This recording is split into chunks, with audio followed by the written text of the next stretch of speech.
Hello and welcome to our radio drama presentation of Monty Python. We will begin with performances of self-defense against fresh fruit, not French fruit, no, the French come later in this show, and the argument clinic, followed by our feature presentation, Monty Python and the Holy Grail. Please note that this is a live performance and the cast has had no rehearsals together, so there may be occasional stumbles in the dialogue and or narration. We are expecting to have a lot of fun and hope you will too. And now, please enjoy Monty Python. Good evening, class. Good evening. Good evening. Good evening. Where's all the others then? They're not here. Oh, yeah. I can see that. What's the matter with them? I know. I know. Perhaps they've got the flu. Ha! Flu, eh? They should eat more fresh fruit. Ha! Right. Now, self-defense. Tonight I shall be carrying on from where we got to last week when I was showing you how to defend yourselves against anyone who attacks you with armed with a fresh piece of fruit. Oh, you promised you wouldn't do fruit this week. What do you mean? What do you mean? Tell him, Jones. Oh, sorry. We've done fruit the last 9 weeks. What's wrong with fruit? You think you know it all, eh? Can't we do something else for a change? Like someone who attacks you with a pointed stick. Pointed stick. Oh. We want to learn how to defend ourselves against pointed sticks, do we? Getting all high and mighty, eh? Fresh fruit not good enough for you, eh? Well, I'll tell you something, my lad. When you're walking home tonight and some homicidal maniac comes after you with a bunch of loganberries, don't come crying to me. Now, the passion fruit. When your assailant lunges at you with a passion fruit. We've done the the passion fruit. What? We've done the passion fruit. We done oranges, apples, grapefruit, Whole and segments. pomegranates, green gages, Grapes, passion fruit, lemons. Plums. mangoes in syrup. How about cherries? Yeah, we did We that. did them. Red and black. Yes. Yes. All right then, bananas. Oh. Oh. We haven't done them, have we? Right, bananas. How to defend yourself against a man armed with a banana. Now, you, come at me with this banana. Catch! Now, it's quite simple to defend yourself against a man armed with a banana. First of all, you force him to drop the banana. Then second, you eat the banana, disarming him. Then you have now rendered him helpless. Suppose he's got a bunch. Shut up! Suppose he's got a pointed stick. Shut up! Shut up right now! Shut up right now, you Mr. Apricot! Harrison. Sorry, Mr. Harrison. Come at me with that banana. Hold it like that. That's it. Now attack me with it. Come on. Come on. Come at me. Come at me then. The sergeant shoots him. Ah! Now, I eat the banana. You shot him. He's dead! He's completely dead. I have now eaten the banana. The deceased, Mr. Apricot, is now helpless. You shot him. You shot him dead. Well, he was attacking me with a banana. You told him to! Look, I'm only doing my job. I have to show you how to defend yourselves against fresh fruit. And pointed sticks. Shut up! Suppose I'm getting attacked by a man with a banana and I haven't got a gun. Run for it. You could stand and scream for help. Hey, try that with a pineapple down your windpipe. A pineapple? What? Where? No, I just said a pineapple. Oh. Thought my number was on that one. What, on the pineapple? Where? No, I was just repeating it. Oh, I see. Right. Right. That's bananas then. Now the raspberry. There we are. Harmless looking thing, isn't it? Now to you, Mr. Tin Peach. Thompson. Thompson, come at me with that raspberry. Come on, be as vicious as you like with it. No! Why not? You'll shoot me! I won't. You shot Mr. Harrison! That was self-defense. Now come on. I promise I won't shoot you. You promised that you tell us about pointed sticks. Shut up. Come on, brandish that raspberry. Come at me with it. Give it hell. Throw the gun away! I haven't got a gun. You have. Haven't? You shot Mr. Harrison with it. Oh, that gun. Throw it away. No, all right. How to defend yourself against a raspberry without a gun. You were going to shoot me! I wasn't. You were! No, I wasn't. I wasn't. Come on then. Come at me. Come on, you weed. You weed. Do your worst. Come on, you puny little man. You weed. A 16-ton weight falls from the ceiling. If anyone ever attacks you with a raspberry, just pull the lever and a 16-ton weight will fall on top of him. Suppose there isn't a 16-ton weight. Well, that's planning, isn't it? Forethought. Well, how many 16-ton weights are there? Look, Mr. Know-all. The 16-ton weight is just one way of dealing with a raspberry killer. There are millions of others. Like what? Shooting him. Well, what if you haven't got your gun or a 16-ton weight? Look, all right, smarty pants. You two, come at me then with raspberries. Come on, both of you, whole basket each. No guns. No, No 16-ton weights. no, No pointed sticks. shut up. No rocks up in the ceiling. No, And you won't kill us. I won't. Promise. I promise I won't kill you. Now, are you going to attack me? Oh, all right. Yeah. Right, now don't rush me this time. Stalk me. Do it properly. Stalk me. I'll turn me back. Stalk up behind me, close behind me, then in with the red currants, right? Okay, start moving. Now, the first thing to do when you're being stalked by an ugly mob with red currants is to release the tiger. The tiger, thusly released, bursts forth and rips the fruit-wielding students to shreds. The great advantage of the tiger in unarmed combat is that he eats not only the fruit-laden food, but also the red currants. Tigers, however, do not relish the peach. The peach assailant should be attacked with a crocodile. Right, now, the rest of you, where are you? I know you're hiding somewhere with your damsons and prunes. Well, I'm ready for you. I've wired myself up to 200 tons of gigalinite, and if any one of you so much as makes a move, we'll all go up together. Right, I warned you. That's it. He detonates the gelignite. And now for something completely different. A man walks into a mundane office building and speaks to the receptionist, who is equally mundane. I'd like to have an argument, please. Certainly, sir. Have you been here before? No, this is my first time. I see. Well, do you want to have the full argument, or were you thinking of taking a course? Well, what would be the cost? Well, it's £1 for a 5-minute argument, but only £8 for a course of 10. Well, I think it's probably best if I start with the 1 and then see how it goes from there, okay? Oh, fine. I'll see who's free at the moment. Mr. DeBakey's free, but he's a bit conciliatory. Ah, yes. Try Mr. Barnard, room 12. Thank you. He walks down the hall and opens the door. What do you want? Well, I was told outside that... Don't give me that, you snotty face heap of parrot droppings! What? Shut your festering gob, you tit! Your turt makes me puke, you vacuous, toffee-nosed, malodorous pervert! Yes, but I came here for an argument. Oh, I'm sorry. This is abuse. Oh, I see.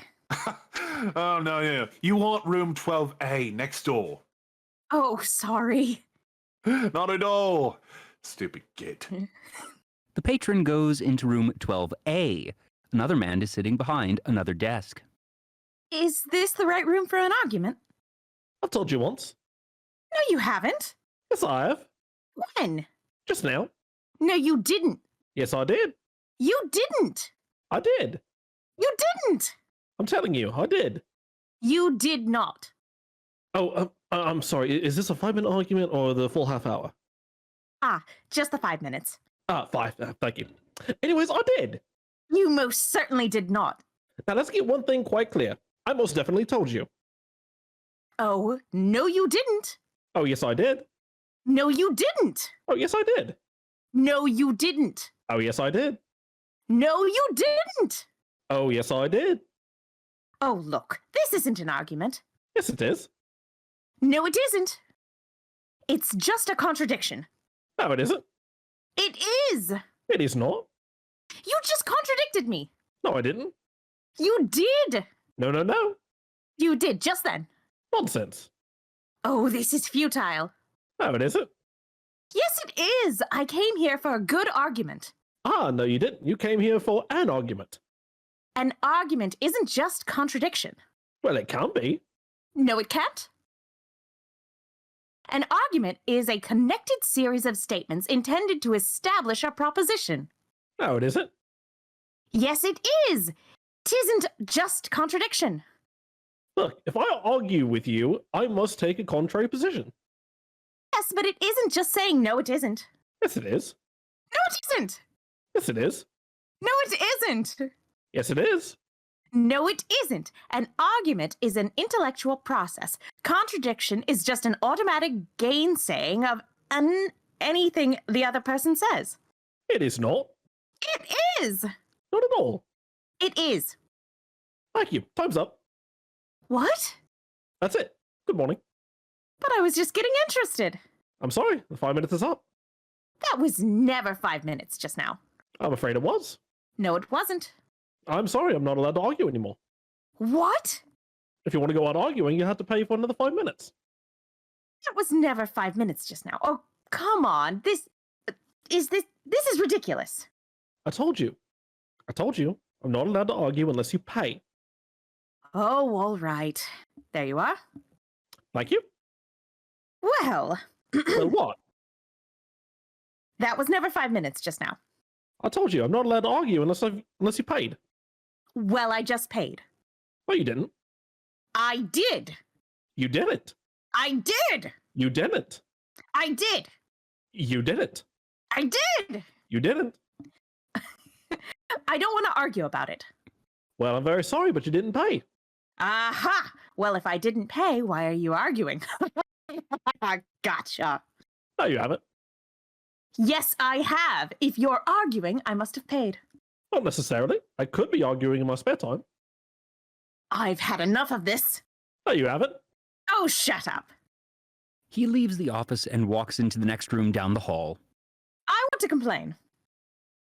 You want to complain? Look at these shoes. I've only had them for 3 weeks and the heels have worn right through. No, I want to complain about... If you want to complain, nothing happens. You might as well not even bother. Oh, Oh, my back hurts. It's not a very fine day and I'm sick and tired of this office. The patron slams the door and walks to the next room. Upon entering, they're hit on the head with a wooden mallet. hello. I want to... Oh! Oh, no. Hold your head like this, then go wide again. Better, but wide. Hold your hands here. No! Now. Wah! Good. Sit. Stop hitting me! What? Stop hitting me! Stop hitting you? Yes! Oh, what did you come in here for? I came here to complain. Oh, no, that's next door. It's being hit on the head lessons in here. Stupid concept. An inspector enters. Right, hold it there. What? Allow me to introduce myself. I'm Inspector Fox of the Light Entertainment Police, Comedy Division, Special Flying Squad. Flying fox of the yard? Shut up! He hits the patron with a baton. Oh! No. Oh, And you. He hits them as well. oh. He's good. You can learn a thing or two from him. Right now, you two, me old beauties, you are nicked. What for? I'm charging you under Section 21 of the Strange Sketch Act. The what? You are hereby charged that you did willfully take part in a strange sketch that is a skit, spoof, or humorous vignette of an unconventional nature with intent to cause grievous mental confusion to the great British public. Evening all. It's a fair cop. And you, Tosh. Bonk. Bonk! Ah! That's excellent. Right, come on down to the yard. Another inspector arrives. Hold it.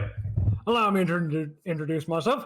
I'm Inspector Thompson's Gazelle of the Program Planning Police, Light Entertainment Division, Special Flying Squad. Flying Thompson's Gazelle of the Yard? Oh, shut up! Ah! He's good. Shut up! Bonk. No! Rotten. He gets hit. Good. Now, I'm arresting this entire show on 3 counts. 1, act of self-conscious behavior contrary to the Not in Front of the Children Act. 2, always saying, it's so-and-so of the art every time the fuzz arrives. And 3, and this is the cruncher, offences of getting out of sketches without use of a proper punchline. Act 4, namely, simply ending every bleeding sketch by simply having a policeman come in and... Oh, wait a minute. Another policeman arrives. Hold it. It's fair cop. And now for something completely different. More specifically, now for the strictly unauthorized annotation-free radio drama adaptation of the strictly unauthorized, more than fully annotated script of the film that was originally published by Zombie Press before being further adapted and unannotated by Joel Guttman. Scene 0. Opening credits. Python, Monty, Pictures Limited, in association with Michael White Productions, presents Monty Python and the Holy Grail. Stately music begins, and Swedish subtitles are shown under the opening credits. Monty Python ik den Holy Grailin. Written and performed by, Rotten it acten die, with, Vic, also appearing, also Vic, also appearing. also Vic. The camera's crew's credits are shown, and the subtitles no longer match. Why not try a holiday in Sweden this year? More technical and production credits are shown. The subtitles still do not match. See the lovely lakes, the wonderful telephone system, and many interesting furry animals. The special thanks, film location acknowledgments, and the standard disclaimer about no persons living or dead appears and includes signed Richard M. Nixon. Including the majestic moose. More credits, unsigned by Richard M. Nixon, appear, as do subtitles. A moose once bit my sister. No, really, she was carving her initials on this moose with the sharpened end of an interspace toothbrush given her by Svein, her brother-in-law, an Oslo dentist and star of many Norwegian movies, the hot hands of an Oslo dentist, feelings of passion, the huge molars of Horst Norstvinsk. The music slows to a halt. A title card appears. We apologize for the fault in the subtitles. Those responsible have been sacked. The music begins, and a moment later, the same title card gets subtitled. Mind you, moose bites can be pretty nasty. The music halts again. We apologize again for the fault in the subtitles. Those responsible for sacking the people who have just been sacked have been sacked. New, more flowery music begins. Production credits are shown, including a moose trainer. The next cards include Lighting cameraman, special moose effects, moose costumes, designer, moose choreographed by, Miss Taylor's Mooses by, moose trained to mix concrete and signed complicated insurance forms by, editor, moose's noses wiped by, large moose on the left-hand side of the screen for the third scene from the end, giving a thorough grounding in Latin and/or French, and O-level geography by, suggestive poses for the moose suggested by, antler care by. The music halts again. The directors of the film hired to continue the credits after the other people have been sacked wish it to be known that they have just been sacked. The credits have been completed in an entirely different style and at great expense and at the last minute. Music starts up, this time wild Mexican mariachi music with lots of whooping and yipping, and the credits are now wild, flashing acid trip from Jimi Hendrix's Tequila Nightmare. Executive producer John Goldstone and Ralph the Wonder Llama. Producer Mark Forrester. Assisted by Earl J. Llama, Milk Q. Llama, Cy Kama, Merle Z. Llama the Ninth. Directed by 40 specially trained Ecuadorian mountain llamas, 6 Venezuelan red llamas, 142 Mexican whooping llamas, 14 North Chilean guancanos, closely related to the llama, regular llama of Brixton, 76,000 battery of llama from Llama Fresh Farms Limited near Paraguay, and Terry Gilliam and Terry Jones. Ole! The music ends with a joyful ole! Scene 1 of Kings and Coconuts. England, 932 AD. The scene is a foggy foggy landscape, cold and bleak, penetrated by the clip-clop of horses' hooves. Enter Arthur and faithful manservant and horse Patsy, a grubby little bastard carrying a huge pack and clapping together two halves of a coconut. Enter a castle. Whoa there! Patsy halts with a final clip-clop. Oh, who goes there? It is I, Arthur, son of Uda Pendragon, from the castle of Camelot, king of the Britons, defeater of the Saxons, sovereign of all England. What, riding on a horse? Yes. You're using coconuts. What? You've got two empty halves of coconut and you're banging them together. So, we've ridden since the snows of winter covered this land, through the kingdom of America, through Where'd you get the everywhere coconut? else. Found them in Mercia. The coconut's tropical. What do you mean? Well, this is a temperate zone. The swallow may fly south with the sun, or the house martin, or the plumber may seek warmer climates in the winter, yet these are not strangers to our land. Are you suggesting coconuts migrate? Not at all. They can be carried. What, a swallow carrying a coconut? Well, it could grip it by the husk. It's not a question of where it grips it. It's a simple question of weight ratios. A 5-ounce bird cannot possibly carry a 1-pound coconut. It doesn't matter. Will you go forth and tell your master that Arthur, from the court of Camelot, is here? Listen, in order to maintain airspeed velocity, a swallow needs to beat its wings 43 times every second, right? Please. Am I right? I am not interested. Enter guard number 2 atop the castle wall and addresses his co-worker. Well, it could be carried by an African swallow. Oh yeah, an African swallow maybe, but not a European swallow. That's my point. Oh, yeah, well, I agree with that. Will you ask your master if he will join me at my court at Camelot? But then, of course, African swallows are non-migratory, Oh, yeah. so they couldn't bring a coconut back anyway. Exeunt Arthur and Patsy, clip-clopping their way off in disgust. Wait a minute. Supposing two swallows carried it together. No, they'd have to have a line on it. Simple. They just use a strand of creeper. What, held under the dorsal guiding feathers? Why not? Scene 2. The Corpse Collector. The scene is a medieval English village in the grips of a terrible plague. There is muck and filth littering the streets, people fighting in the gutter, and a plague victim is coughing up his last meal and wailing in the background. Enter a corpse cart filled with corpses, and pulled and pushed by carters. Enter a corpse collector, banging an iron triangle with a big wooden spoon. Bring out your dead! Bring out your dead! A villager throws a corpse onto the heaping cart. 9p. The villager pays him. Bring out your dead! Bring out your dead! Enter a customer carrying a dead person over his shoulder. Here's one. 9p. I'm not dead. What? Nothing. Here's your 9p. I'm not dead. Here, he says he's not dead. Yes, he is. I'm not. He isn't. Well, he will be soon. He's very ill. I'm getting better. No, you're not. You'll be stone dead in a moment. Oh, I can't take him like that. That's against regulations. I don't want to go in the cart. Oh, don't be such a baby.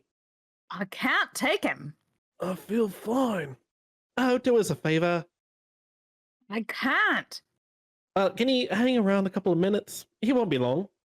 No, I gotta go to the Robinsons. They've lost 9 today. Well, when is your next round? Thursday. I think I'll go for a walk. You're not fooling anyone.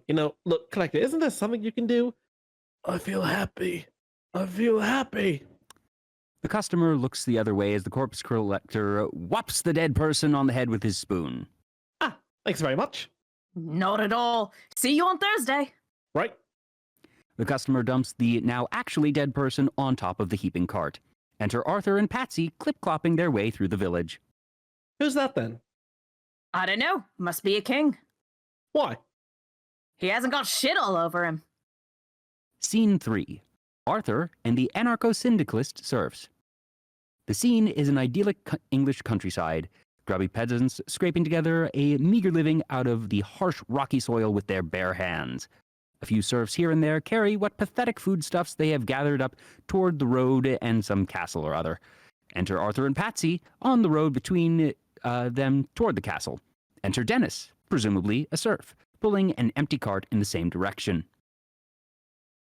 You there, old woman. Man, Man, sorry. What knight lives in the castle over there? I'm 37. What? I'm 37. I'm not old. I can't just call you man, can I? Well, you could say Dennis. Well, I didn't know you were called Dennis. Well, you didn't bother to find out, did you? I did say sorry about the old women bit from before, but from behind you look, well... What I object to is you automatically treating me like an inferior. I am king. Oh, king, eh? Very nice. And how do you get that, eh? By exploiting the workers. By hanging onto your outdated imperialist dogma, which perpetuates in economic and social differences in our society. If there's ever going to be any progress... Enter a woman serf, scrambling up the slope to the road on her hands and knees. Dennis, there's some lovely filth down here. Oh, She notices Arthur. how do you do? How do you do, good lady? I am Arthur, king of the Britons. Whose castle is that? King of who? The Britons. Who are the Britons? Well, we all are. We're all the Britons, and I am your king. I didn't know we had a king. I thought we were an autonomous collective. You're fooling yourself. We're living in a dictatorship, a self-perpetuating autocracy in which the working class... Oh, there you go, bringing class into it again. That's what it's all about. If only people would... Please, please, good people, I am in haste. Who lives in that castle? No one lives there. But who is your lord? We don't have a lord. What? I told you. We're an anarcho-syndicalist commune. We take it in turns to act as a sort of executive officer for the week. Yes? But all the decisions of that officer have to be ratified at a special bi-weekly meeting. Yes, I see, but... By a simple majority in the case of a purely internal affairs. Will you be quiet? Or by a 2/3 majority in the case of more major... Be quiet! I order you to be quiet! Order? Who does he think he is? I am your king! Well, I didn't vote for you. You don't vote for kings. Well, how did you become king then? Ah, yes. The Lady of the Lake, her arm clad in the purest shimmery samite. I held aloft Excalibur from the bosom of the water, signifying by the divine providence that I, Arthur, was to carry Excalibur. And that is why I'm your king. Listen, strange women lying in ponds, distributing swords is no basis for a system of government. Supreme executive power derives from a mandate from the masses, not from some farcical aquatic ceremony. Be quiet. Well, you can't expect to wield supreme executive power just because some watery tart threw a sword at you. Shut up! I mean, if I went around saying I was emperor just because some moistened bint had lobbed a scimitar at me, they'd put me away. The woman wanders away as Arthur picks up Dennis and starts shaking him vigorously. Shut up! Will you shut up? Oh, now, we see the violence inherent in the system. Shut up! Oh, come and see the violence inherent in the system. Help! Help! I'm being repressed. Enter other serfs. Bloody peasant. Arthur stomps back towards Patsy. Oh, what a giveaway. Did you hear that? Did you hear that, eh? That's what I'm on about. Did you see him repressing me? You saw it, didn't you? Scene 4. Arthur and the Black Knight of the Bridge. The scene is a marvelous English forest, full of great oaks, shot through with late afternoon light, shimmering amongst the leaves and filtering through the great canopy to the forest floor below. Enter Arthur and Patsy, clip-clopping their way through the forest path and toward a bridge. Cut to the Black Knight, and a second knight battling with claymores on the road before the bridge. Arthur and Patsy halt to watch. The battle goes back and forth with great ferocity and tremendous grunting until the Black Knight heaves his two-handed sword, piercing the second knight through the eyelet of his visor. Blood spurts terrifically, and the second knight collapses. The Black Knight steps on the second knight's head and slides the claymore out of the corpse. He takes up his post before the bridge, leaning majestically on his sword. Arthur approaches. You fight with the strength of many men, Sir Knight. I am Arthur, King of the Britons. I seek the finest and bravest knights in the land to join me in my court of Camelot. These awkward pauses are intentional. The Black Knight's not saying anything. Yes, it's very awkward all around. You have proved yourself worthy. Will you join me? Oh, you make me sad, knight. So be it. Come, Patsy. None shall pass. What? None shall pass. I have no quarrel with you, good Sir Knight, but I must cross this bridge. Then you shall die. I command you, as King of the Britons, to stand aside. I move for no man. So be it. The two fight. Arthur draws, and the two engage in tremendous combat. Arthur wielding Excalibur easily and with grace. The Black Knight grunts and shouts as his every blow is blocked, dodged, or parried. The battle continues until Arthur chops the Black Knight's left arm off. The wound bleeds profusely, splattering blood on the ground as the Black Knight stares at it dumbly. Now stand aside, worthy adversary. 'Tis but a scratch.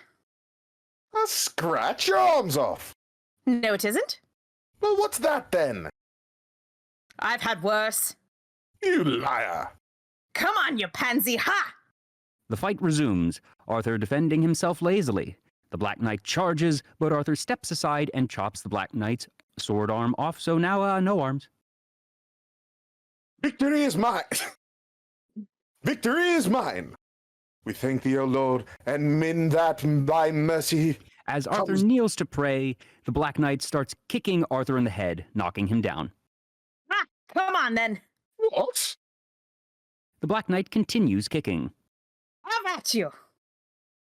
You are indeed brave, Sir Knight, but the fight is mine. Oh, had enough, eh? Look, you stupid bastard, you've got no arms left.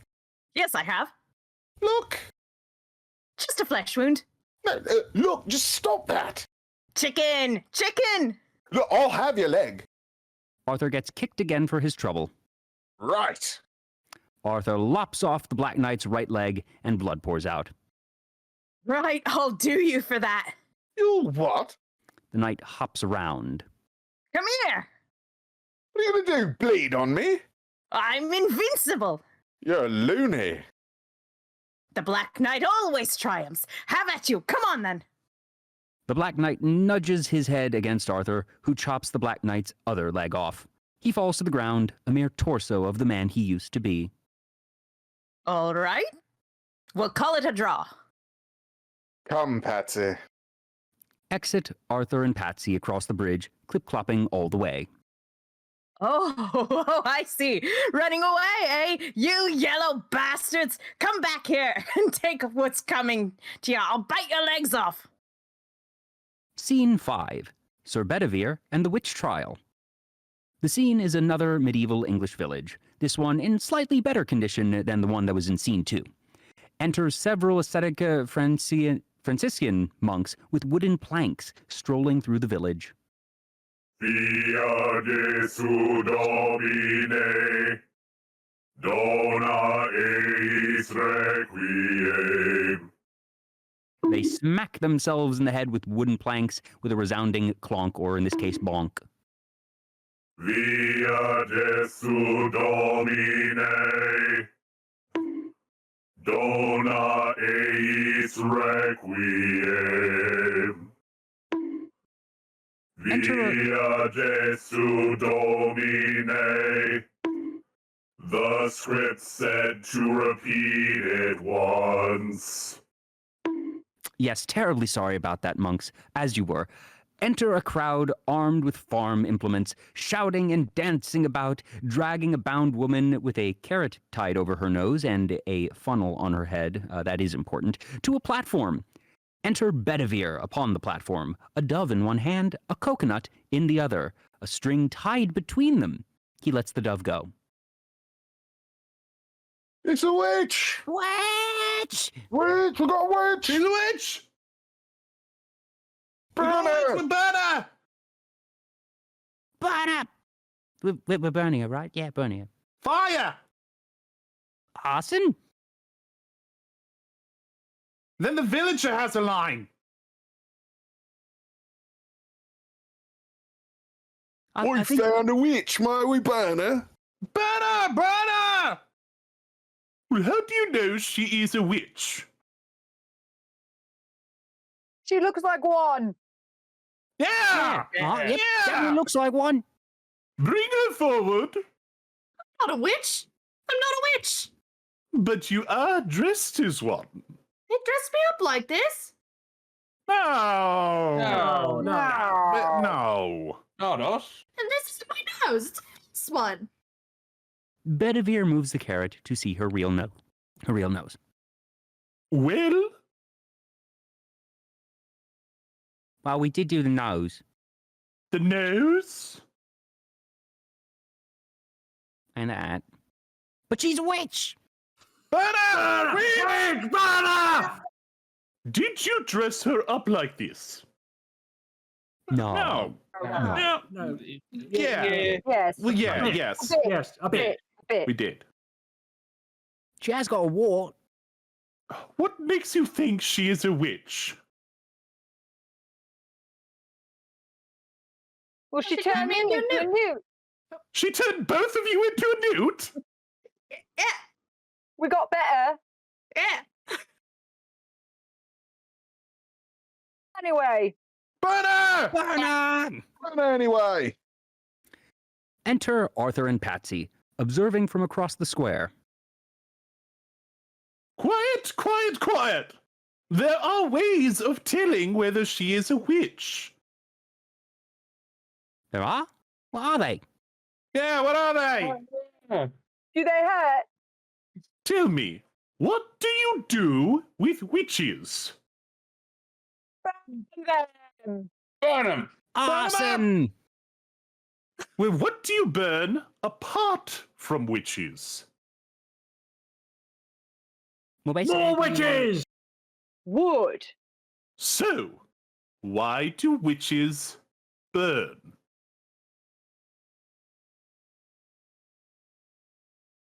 Hmm?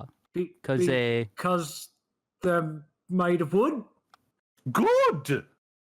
Yeah. Yeah, okay. So, how do we tell whether she is made of wood?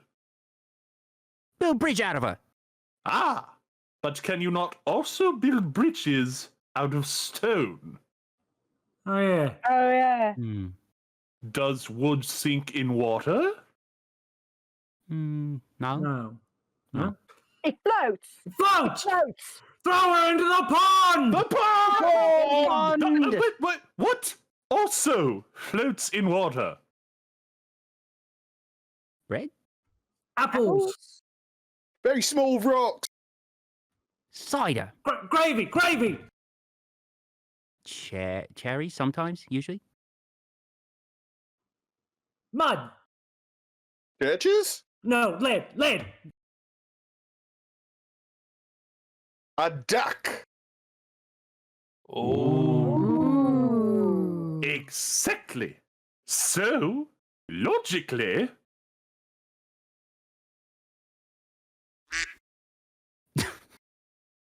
If she weighs the same as a duck, she's made of wood.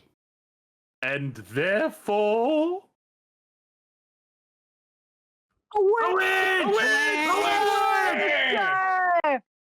We shall use my largest scales. Cut to a large wooden balance.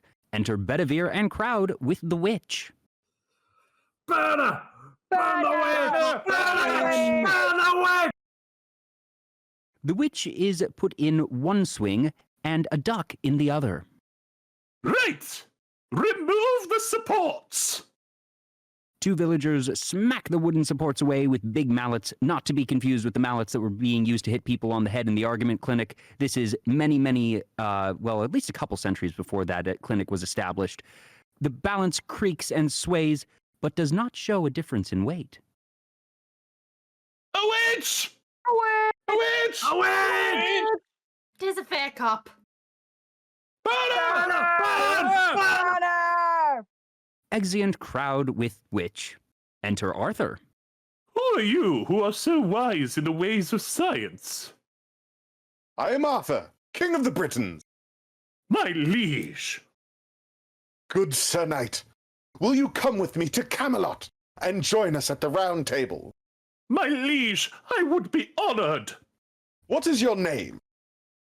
Bedivere, my liege.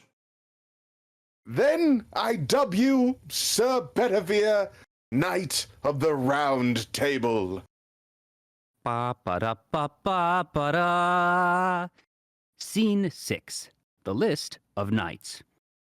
Now, you see, if this was the film, this is where you would see a large book with the title, the book of the film, but this isn't a film, this is a radio drama, and I do happen to have the book of the radio drama here with me, but I'll just be reading from it, not describing it, because I already have a lot to describe in all the scenes, and you're just going to have to trust me about having this book here.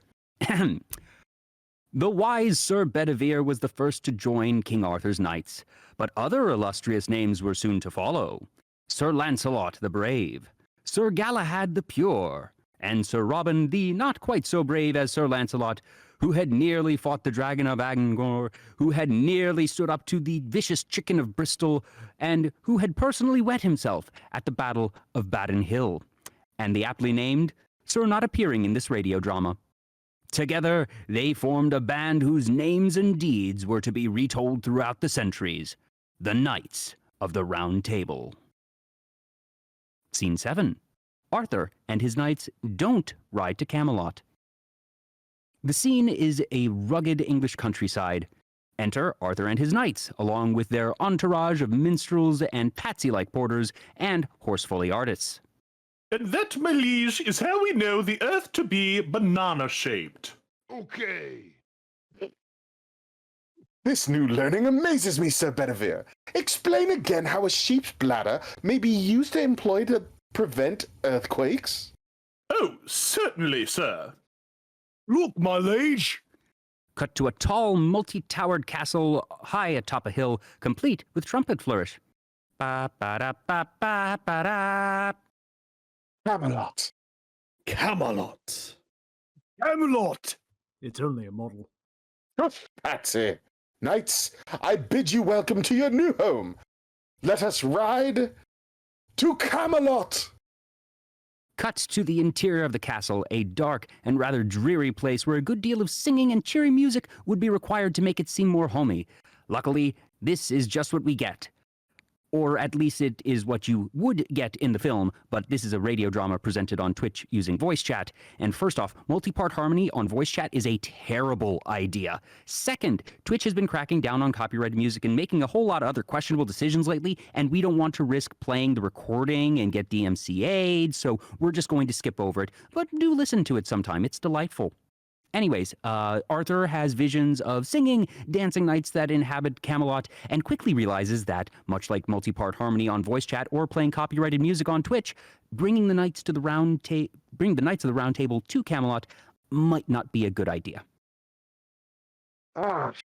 No, on second thought, let's not go to Camelot. It's a silly plate. Right. Right. Exeunt clip-clopping. Scene 8. God assigns the quest. The scene is elsewhere in the English countryside, on a somewhat cloudier day, which isn't surprising at all since most days in England are downright dreary. Here we see Arthur and his knights and their whole clip-clopping entourage. Cue the thunder! Enter God, animated in clouds. Arthur, King of the Britons. Arthur and his knights fall to their knees. Oh, don't grovel. If there's one thing I can't stand, it's people groveling. Oh, sorry. And don't apologize. Every time I try to talk to someone, it's sorry this, and forgive me that, and I'm not worthy. What are you doing now? I'm averting my eyes, O Lord. Oh, don't. It's like those miserable psalms. They're so depressing. Now, knock it off. Yes, Lord. Right. Arthur, King of the Britons, your Knights of the Round Table shall have a task to make them an example in these dark times. Good idea, O Lord. Of course it's a good idea. Behold, Arthur, this is the Holy Grail. Look well, Arthur, for it is your sacred task to seek this Grail. That is your purpose, Arthur, the quest for the Holy Grail. A blessing. A blessing from the Lord. God be praised. Scene 9. The quest for the Holy Grail. Animated trumpet flourishes, angels, Christ, more angels, title screen, the quest for the Holy Grail. Scene 10, Arthur at Castle Lombard. The scene is a more monotonous English countryside. I'm starting to run out of descriptors here, and we're only on scene 10. Enter Arthur, knights, and entourage. They cross a stream and arrive at yet another castle. These are quite frequent nowadays. Halt. The entourage slows to a stop, their clapping matching their movements. It's actually quite impressive. Patsy pulls out a trumpet and lets out a pathetic sound. Hello? Hello? A French guard appears atop the castle wall. Hello? Who is it? It is King Arthur, and these are the Knights of the Round Table. Whose castle is this? This is the castle of my master, Guy de Lombard. Go and tell your master that we have been charged by God with a sacred quest. If he will give us food and shelter for the night, he can join us on our quest for the Holy Grail. Well, I'll ask him, but I don't think he'll be there keen. He's already got one, you see? What? What?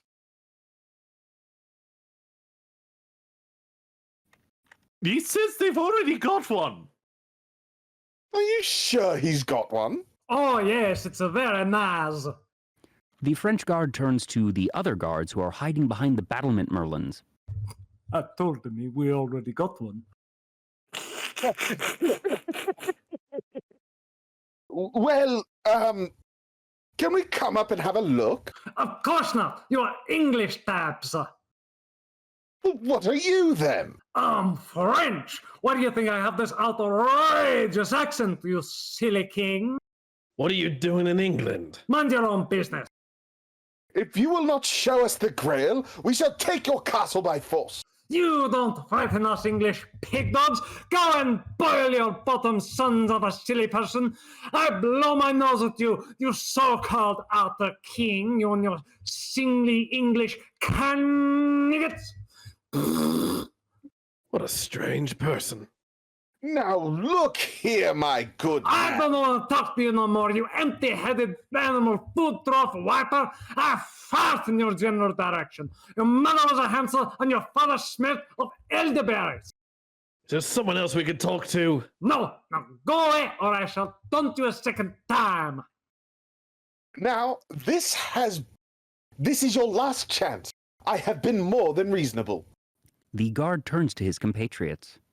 Fifth is Levant. What? Fifth is Levant. The other guards bring out a mooing cow.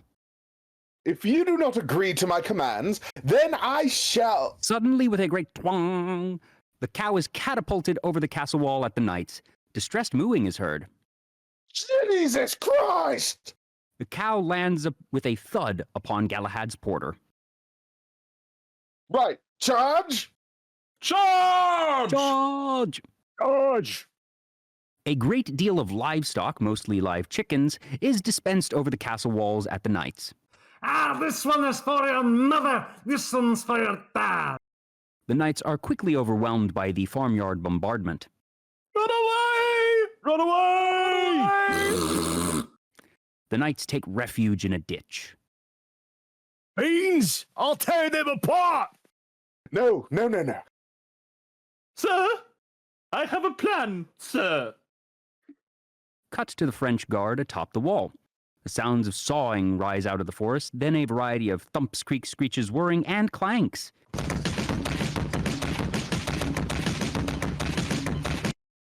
Thank you. Finally, a wheeled vehicle comes rolling up to the castle while the guards stand dumbfounded, thumping himself on the head imbecilically. Dunk, dunk, dunk, dunk. The vehicle is a giant wooden rabbit with a red ribbon on it and a sign that reads, Pour votre ami français, for our French friends. A guard opens the gate and peeks out, then slips back in. C'est Lapin. Lapin des Bois. Quoi? Un cadeau. A present.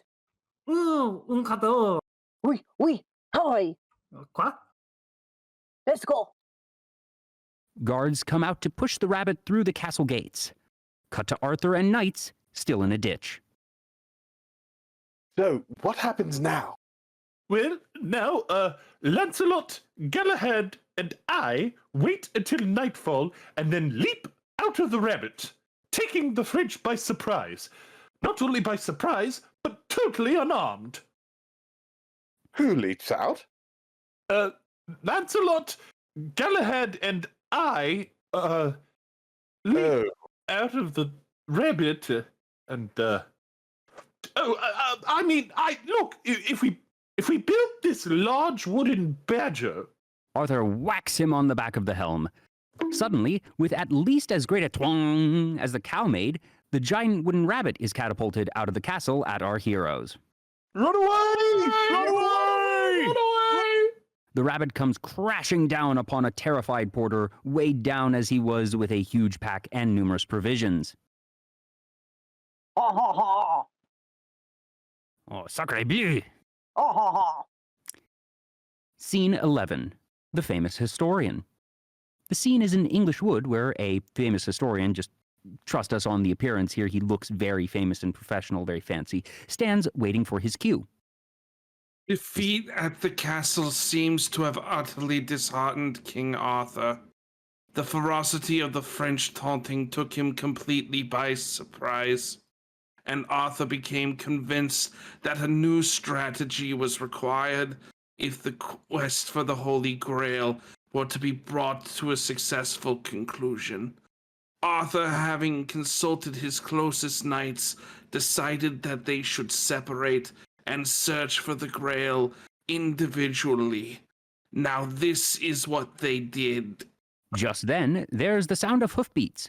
Curiously enough, these are actually real hoofbeats because they sound very different from the clapping of coconut halves that we've been hearing earlier. And then we see Lancelot mounted upon a charger in full gallop. Lancelot slashes the famous historian a bloody gash across the throat. His wife immediately rushes to the side of her fallen husband. Scene 12. Sir Robin and the Three-Headed Giant. The Tale of Sir Robin. The scene is more of the English countryside, though more of wilderness at this time with small trees arranged in rows rather than orchard-like, really. So, of the knights they went their separate ways, Sir Robin rode north through the dark forest of Ewing, accompanied by his favorite minstrels. The scene is... Wait, I already said that. Enter Robin, minstrel playing a flute, and entourage playing other various medieval instruments. Bravely bold Sir Robin, brought forth from Camelot.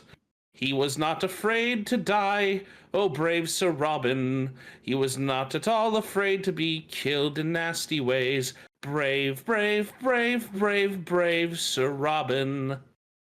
They pass by a signpost that reads in triplicate, Camelot 43, presumably meaning miles or kilometers or leagues or something in the direction that the sign is pointing.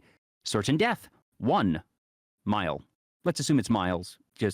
Well, they don't really use miles, so it would have to be kilometers, actually. Kilometers in this direction. He was not in the least bit scared to be mashed into a pulp, or to have his eyes gouged out and his elbows broken, to have his kneecaps split and body burned away, and his limbs all hacked and mangled, brave Sir Robin. They pass a signpost that reads, also in triplicate, Beware.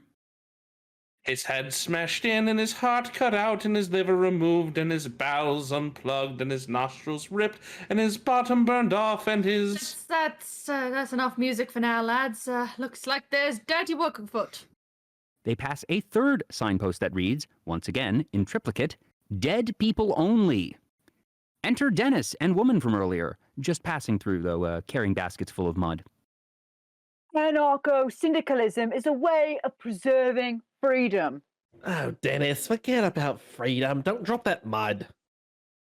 Robin and the party pass by a tree with 3 knights pinned to it, skewered by a giant lance. A 3-headed knight, not to be confused with the 3 separate knights that are pinned to the tree, presumably the owner of the giant lance, is standing nearby. Who art thou? He is brave Sir Robin who... Shut up. Nobody really. I'm just passing through. What do you want? To fight and... Shut up. No, nothing really. I just, pass through, good sir. I'm afraid not. Well, I'm actually a knight of the Round Table. You're a knight of the Round Table. I am? In that case, I shall have to kill you. Do I? Oh, I don't think so. Well, what do I think? Well, I think kill him. Well, let's be nice to him. Oh, shut up. In case it's not obvious, this is the 3 heads all talking to each other. Perhaps. And you! Oh, quick, get the sword out. I want to cut his head off. Oh, cut your own head off. Yes, do us all a favour. What? Yapping all the time. You're lucky you're not next to him. What do you mean? You snore. Oh, I don't. Anyway, you've got bad breath. But it's only because you don't brush my teeth. Oh, stop bitching and let's go have tea. All right. We'll kill him first, then have tea and biscuits. Yes. Oh, no biscuits. Oh, all right. Not biscuits, but let's kill him anyway. Right. Aye. Meanwhile, Robin has exited unnoticed. He buggered off. So he has. He's scampered. Cut to Robin and party scampering. Brave Sir Robin bravely ran away. No. Bravely ran away, Did away. it? When danger reared its ugly head, he bravely turned his tail and fled. Yes, brave Sir Robin turned about, Did it? and gallantly he chickened out, bravely taking to his feet. Never did. He beat a very brave retreat. Lie. Bravest of the brave Sir Robin. Never. Exeunt, scampering. We will now take a 10-minute intermission. Monty Python and the Holy Grail will return shortly. Welcome back to Monty Python and the Holy Grail. Scene 13, the expedited introduction of the tale of Sir Galahad. And now, the tale of Sir Galahad. Scene 14, Galahad at Castle Anthrax. The scene is a rainy English countryside at night, a much more accurate portrayal of the country than we have had heretofore seen in the radio drama, or heard in the radio drama, same difference. In the distance, wolves can be heard howling. Enter Galahad, wet and weary, cut to a tall, dark castle with a single lit window high in the wall, accompanied by angelic singing, suspended over which is the unmistakable form of the Holy Grail. Galahad looks over his shoulder, a wolf howls, and the Grail is gone. Hallucinating? Maybe.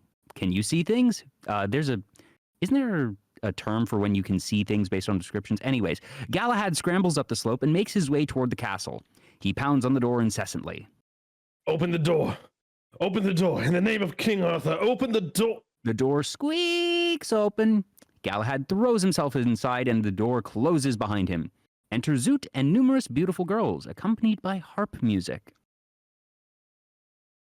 Hello.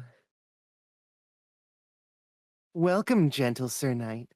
Welcome to the Castle Anthrax. The Castle Anthrax? Yes. It's not a very good name, is it? Oh, but we are nice, and we will attend to your every need. You are the keepers of the Holy Grail? The what? The Grail. It is here? Oh, but you are tired, and you must rest a while. Midget, Crapper. Enter Midget and Crapper, two fawning lovelies. Yes, oh Zoot? Prepare a bed for our guest. Thank you. Thank you. Thank you.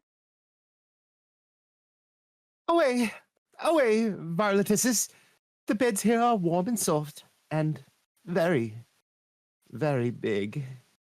Well, look, I What is your name, handsome knight? Sir Galahad. The chest. Mine is Zoot. Just Zoot. Oh, but come. Look, please, in God's name, show me the Grail. Oh, you have suffered much. You are delirious. Look, I have seen it. It is here in the... Sir Galahad, you would not be so ungallant as to refuse our hospitality. Well, Oh, I am afraid our life must seem very dull and quiet compared to yours. We are but 80 young blondes and brunettes, all between 16 and 19 and a half, caught off in this castle with no one to protect us. Oh, it is a lonely life. Bathing, dressing, undressing, making exciting underwear. We're just not used to handsome knights. Galahad tries to leave, but she pulls him in, seating him on the big bed. Nay, nay. Come, come, you may lie here. Oh, but you are wounded. No, it's nothing. Oh, but you must see the doctors immediately. Galahad tries to rise, but she stops him. Oh, no, please, lie down. Zoot claps twice. Enter Piglet and Winston, two other young ladies. What seems to be the trouble? They're doctors? They have a basic medical training, yes. But... Oh, come, come. You must try to rest. Dr. Piglet, Dr. Winston, practice your art. Zoot exits as Piglet kneels on the bed and undoes Galahad's belt. Try to relax. Are you sure that's absolutely necessary? We must examine you. Winston gingerly raises his surcoat to have a look at his thigh wound, and Galahad promptly pushes his surcoat back down. There's nothing wrong with that. Please. We are doctors. Galahad sits up and begins gathering his sword and shield. Look, this cannot be. I am sworn to chastity.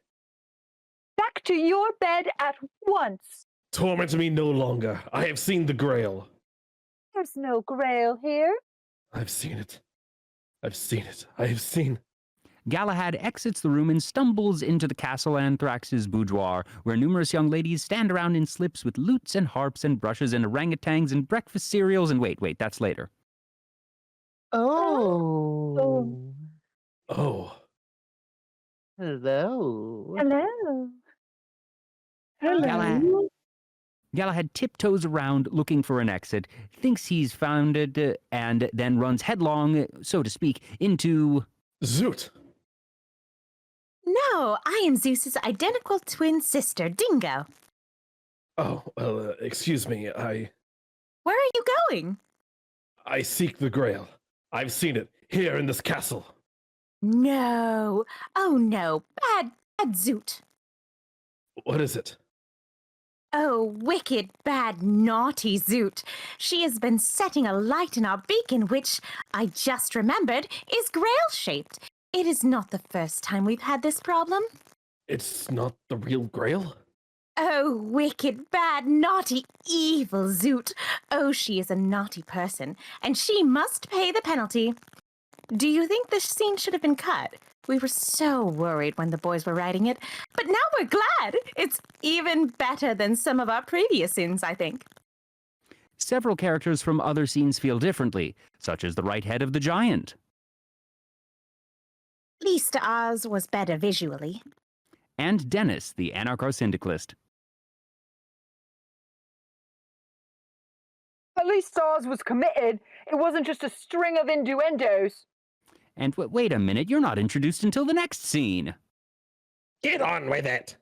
And you're not supposed to be here for some time. Get on with that! Get on with it! Get on with it! Get on with it! Get on with it! Oh, I am enjoying this scene. The voice of God says, get on with it. Oh, wicked, wicked Zoot. She must pay the penalty. And here in Castle Anthrax, we have but one punishment for setting alight the Grail-shaped beacon. You must tie her down on the bed and spank her. Spanking! A spanking! You must spank her well.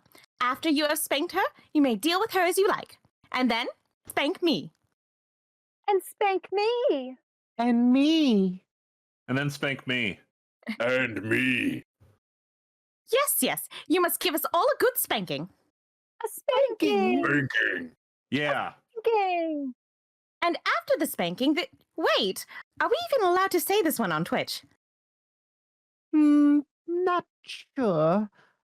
Probably best simply not. Well, Enter Lancelot and other knights, just as Galahad is being tugged away by Dingo. Well, I could stay a bit longer. No, Galahad! Oh, hello? Lancelot gets between Galahad and Dingo, separating them. Quick! What? Quick! Why? You're in great peril! No, I'm not. No, he isn't.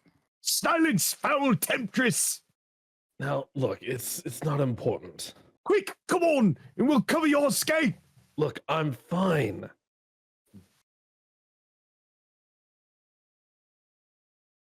I can take the slot single-handedly. Let him tackle us single-handedly. Yes, tackle us single-handedly! Sir Galahad, come! No, really, honestly, I can go back and handle this a lot easily. Oh, yes, let him handle us easily. Yes! Yeah. No! Yes. Yes. Yes, no! Please, I can defeat them. There's only 150 of them. Lancelot pushes Galahad out of the door, and the other knights follow close behind. Yes, he'll beat us easily. We haven't a chance.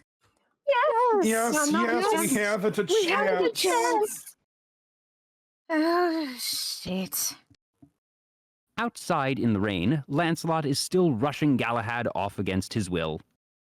We were in the nick of time. You were in great peril. I don't think I was. Yes, you were. You were in terrible peril. Look, let me go back in there and face the peril. No, it's too perilous. Look, I do feel as a knight I should sample as much peril as I can. No, we've got to find the Holy Grail. Come on. Oh, let me just have a little bit of peril. Oh, it's unhealthy. Scene 15. Segue to Arthur and Bedivere.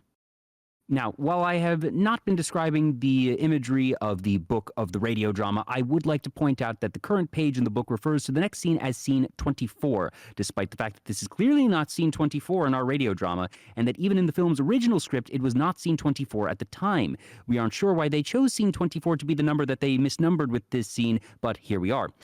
Anyways, they are still no nearer the Grail.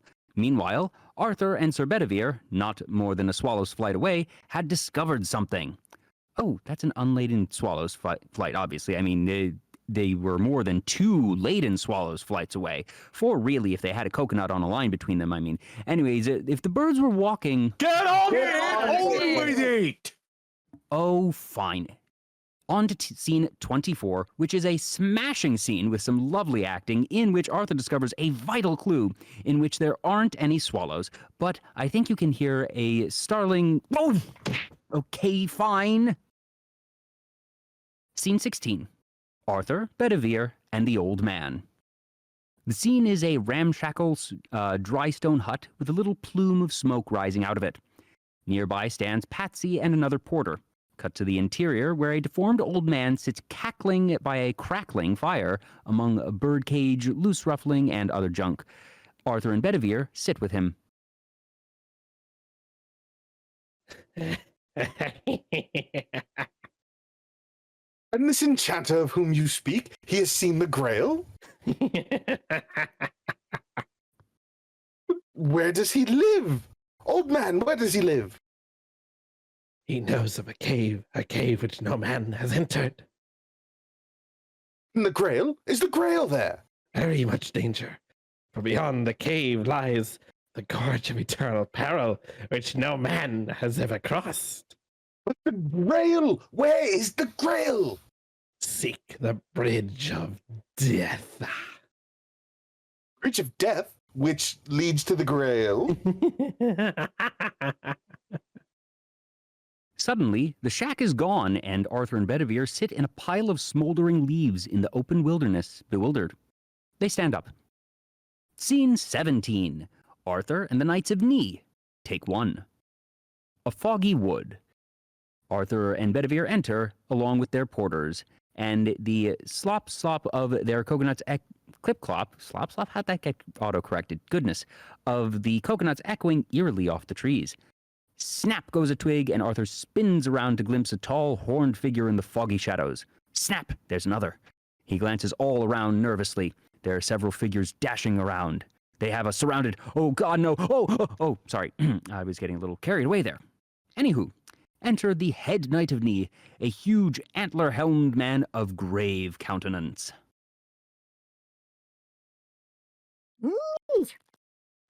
Me. We are the knights who say. We are the knights who say. Me. No, not the knights who say me. The Same.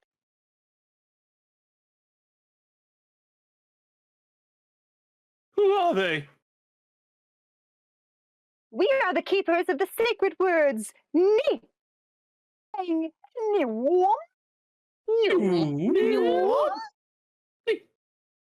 Those who hear them seldom live to tell the tale. The knights who say Ni demand a sacrifice. Knights of Ni, we are but simple travelers who seek to encounter the enchanter who lives beyond these woods.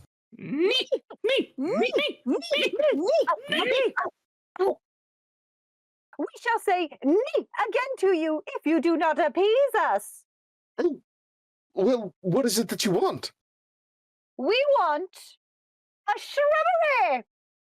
Dun, Dun. Oh, what?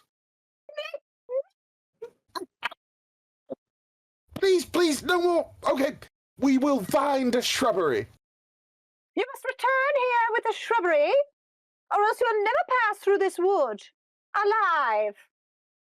Oh, Knights of Ni, you are just and fair. We will return with the shrubbery. One that looks nice Of course. and not too expensive. Yes. Now go! Cut to constables looking over the body of the famous historian and speaking with his wife from Scene 9. Scene 18. The expedited introduction of the tale of Sir Lancelot. The tale of Sir Lancelot. I was told to cut this one down for time, so that's all you get. The tale of Sir Lancelot. Scene 19. Prince Herbert yearns for a certain someone. The scene is a large, rather run-down English castle with several squat towers and one somewhat tall one. Inside the somewhat tall tower, standing before the window, are a father and Herbert. One day, lad, all this will be yours. What, the curtains? No, not the curtains, lad. All that you can see, stretched out over the hills and valleys of this land. This'll be your kingdom, lad. But mother, Father, lad, father. but father, I don't want any of that. Listen, lad, I've built this kingdom up from nothing. When I started here, all there was swamp. All the king said I was daft to build a castle in a swamp, but I built it all the same, just to show him. it sank into the swamp. So I built a second one. That also sank into the swamp. So I built a third one. That burned down, fell over, then sank into the swamp. But the fourth one stayed up. And that's what you're gonna get, lad. The strongest castle in these islands. But I don't want any of that. I'd rather... Rather what? I'd rather just sing. Stop that! Stop that! You're not going to do a song while I'm here. Now listen, lad. In 20 minutes, you're getting married to a girl whose father owns the biggest tract of land, of open land in Britain. But I don't want land. Listen, Alice. Herbert. Herbert. We live in a bloody swamp. We need all the land we can get. But I don't like her. Don't like her? What's wrong with her? She's beautiful. She's rich. She's got huge tracts of land. I know, but I want the girl I marry to have a special something. Cut that out. Cut that out. Look, you're marrying Princess Lucky, so you'd better get used to the idea. Guards, make sure the prince doesn't leave this room until I come in and get him.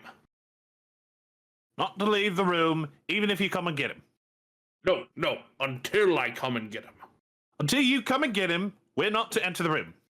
No. You stay in the room and make sure he doesn't leave. And you'll come and get him. Right. We don't need to do anything apart from just stop him from entering the room. No, leaving the room. Leaving the room, yes. All right. Right. If we look, it's quite simple. You just stay here and make sure he doesn't leave the room, all right? Oh, I remember. Can he leave the room with us?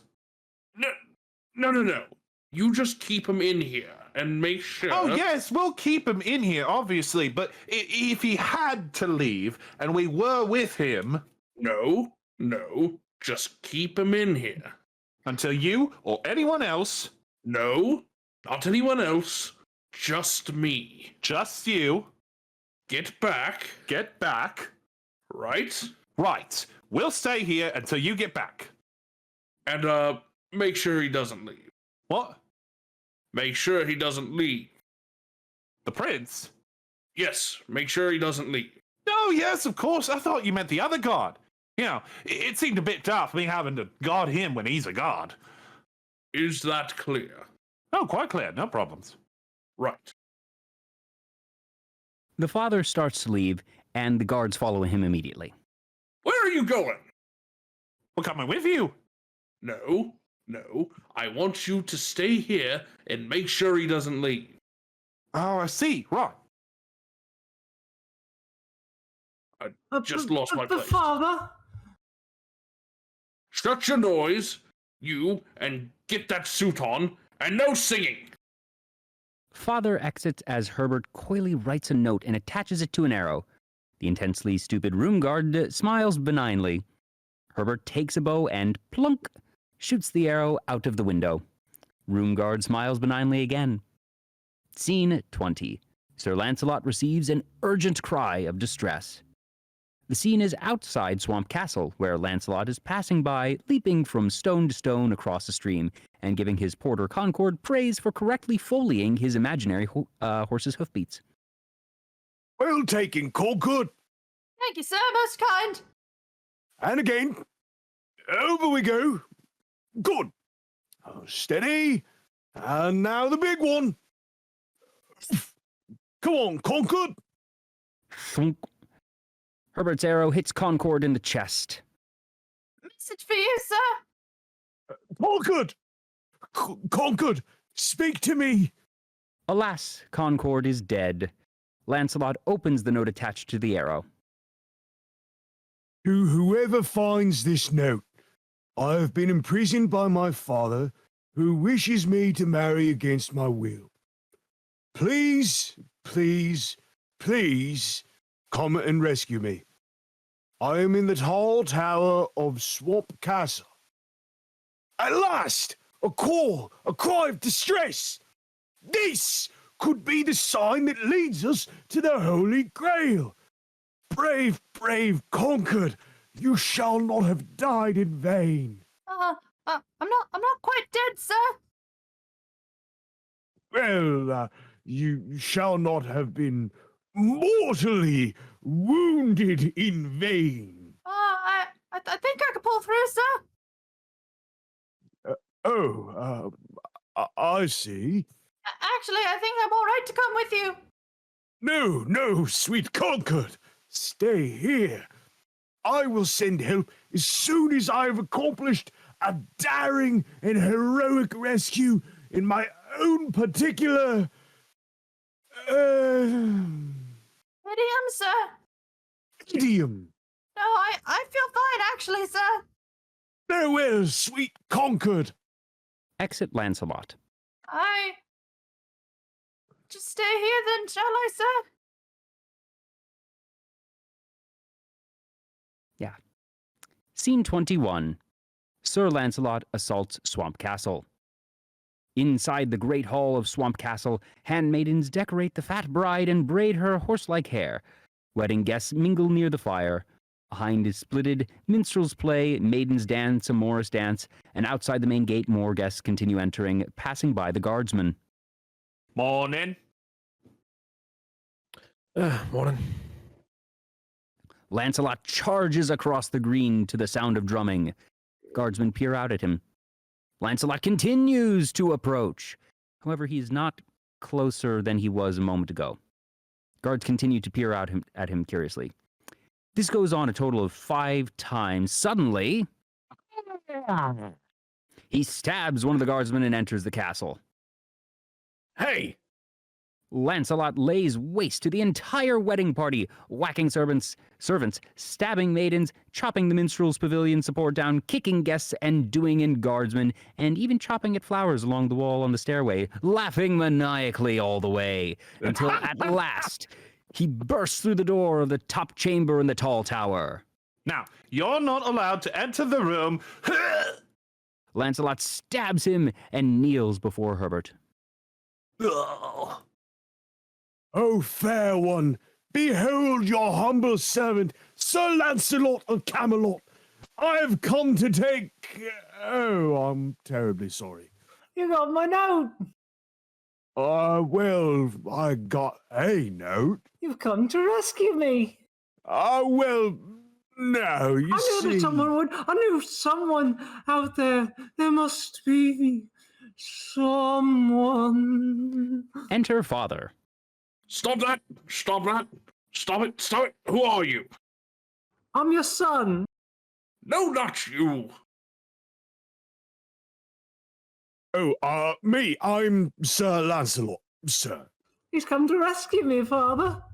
Oh, let's not jump to conclusions here. Did you kill all those guards? Oh, yes, sorry. They cost me £50 each. Well, I'm awfully sorry. I really can't explain everything. Don't be afraid of him, Sir Lancelot. I've got a rope already. Herbert begins tying the rope around the bedpost. You killed 8 wedding guests in all. Well, you see, the thing is, I thought your son was a lady. I can understand that. Hurry, Sir Lancelot, hurry! Shut up! You only killed the bride's father, that's all. Well, I really didn't mean to. Didn't mean to. You put your sword right through his head. Oh dear. Is he all right? You even kicked the bride in the chest. This is going to cost me a fortune. Herbert crawls out the window and hangs just over the edge, holding onto the rope. Well, I can explain. I was in the forest, riding north from Camelot, when I got this note, you see. Camelot? Are you from Camelot? Hurry, Sir Lancelot. I am a knight of King Arthur, sir. Pretty nice castle, Camelot. Pretty good pig country.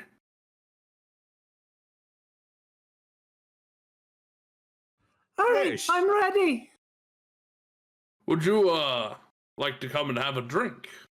Well, that's awfully nice of you. I am ready. I mean, to be so understanding. Father cuts Herbert's escape rope. Exit Herbert, stage down. I'm afraid when I'm in this idiom, I sometimes get a bit, sort of carried away. Oh, don't worry about that. Exeunt Lancelot and Father. Scene 22. Lancelot 8, Swamp Castle 0. In the great hall of Swamp Castle again, the maidens wail as the guests tend to their wounds. Baskets of fruit and platters of meat lie scattered all about. Well, this is the main hall. We're going to have all this knocked through and made into one big, living room.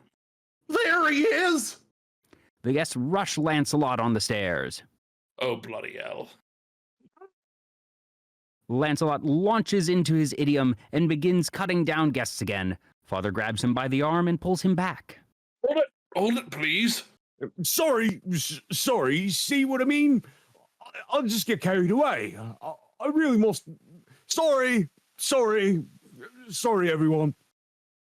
He's killed the best man! Hold it, please, hold it. This is Sir Lancelot from the Gorge of Camelot, a very brave and influential knight. And my special guest here today. Hello. They killed my auntie! Please, please.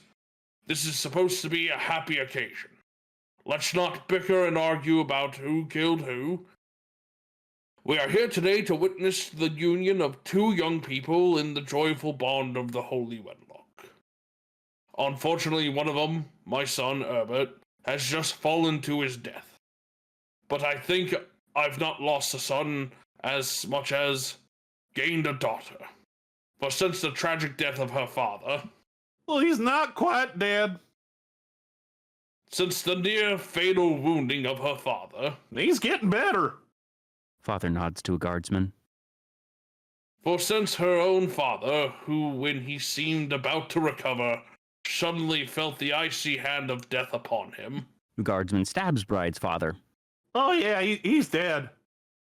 And I want his only daughter to look upon me as her own dad, in a very real and legally binding sense.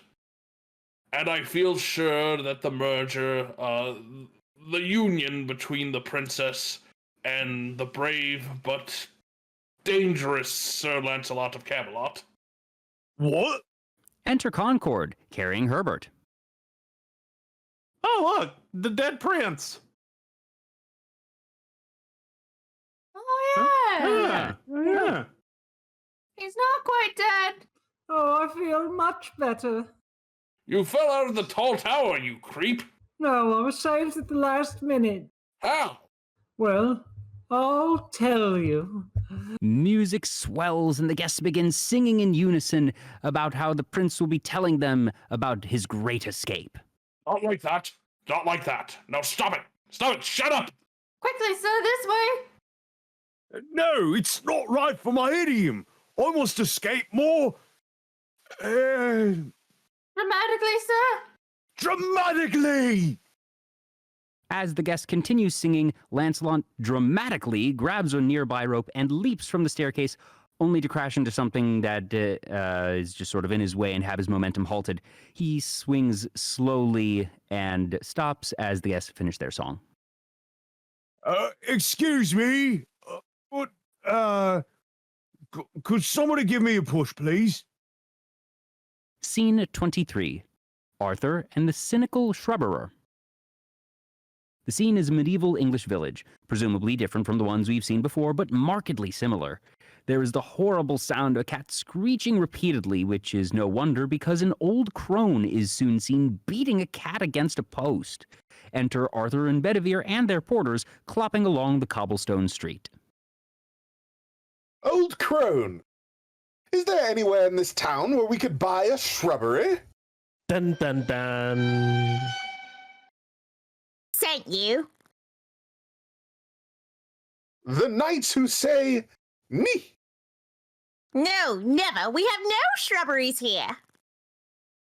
If you do not tell us where we can buy a shrubbery, my friend and I will say me. Do your worst. Very well. If you will not assist us voluntarily, me. No, never. No shrubberies. Me. No! No! No. That's not it. It's me. You! Wrong diphthong. Me. You're not doing it properly. No! No! Me! Yeah. Me! That's it. There you go. You've got it. Me. Enter Roger the Shrubberer atop an ox cart. Are you saying "nee" to that old woman? Yes. Oh, what sad times these are when passing ruffians can say "nee" at will to old ladies. There is a pestilence upon this land. Nothing is sacred. Even those who arrange and design shrubberies are under considerable economic stress at this period in history. Did you say shrubberies? Yes, shrubberies are my trade. I am a shrubber. My name is Roger the Shrubber. I arrange, design, and sell shrubberies. Me! No. Scene 24. Arthur and the Knights of Knee, take 2. The scene is again the forest of the Knights of Knee. Arthur and Bedivere et al. Stand before them. A shrubbery, complete with a little white picket fence, stands between them. Oh, Knights of Knee, we have brought to you your shrubbery. May we go now? It is a good shrubbery. I like the laurels particularly. But there is one small problem. What is that? We are no longer the knights who say Me! we are now the knights who say pin kang zoom boing gazungo zize. Me! Therefore, we must give you a test. What is this test, oh knights who say... knights who till recently said me? Firstly, you must find another shrubbery. Not another shrubbery. Then, when you have found the shrubbery, you must place it here, beside this shrubbery, only slightly higher, so you get to a two-level effect with a little path running down the middle. A path! A path. Me! Then, when you have found the shrubbery, you must cut down the mightiest tree in the forest. Hitting.